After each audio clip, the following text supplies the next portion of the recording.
रातों रात सभी तरह के जानवरों की आईक्यू जैसे अचानक बढ़ गई। वे सब इंसानों के खिलाफ एकजुट हो गए।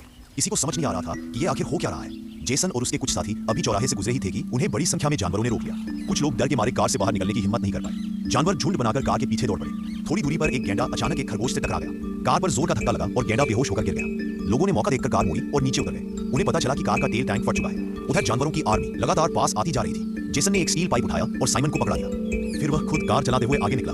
साइमन ने जमीन पर पाइप पटका और अचानक एक फायर ड्रैगन जैसी चीज कार के पीछे भागने लगी। जानवरों की सेना दो हिस्सों में बंट गई। लोगों को भागने का मौका मिल गया, लेकिन जेसन को लगा कि अब बचने का कोई रास्ता नहीं। उसने ब्रेक दबाया, लेकिन ब्रेक काम ही नहीं कर रहे थे। मजबूर होकर जेसन चलते वाहन से कूद गया। जैसे ही वह उठने लगा, एक बाघ उसके सामने आ खड़ा हुआ। जेसन डर से जमीन पर ही जड़ हो गया, लेकिन बाघ को उसमें कोई दिलचस्पी नहीं थी। सिर्फ सूंघकर वह वहां से चला गया। कुछ ही दूरी पर आयला पर हवा की किसी तेज लपट ने हमला कर दिया।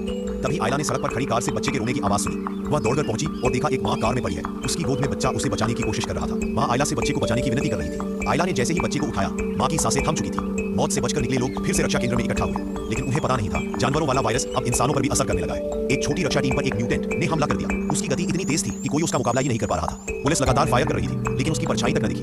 कुछ पुलिस वाले मौके पर ही ढेर हो गए। सिर्फ डैनी बचा।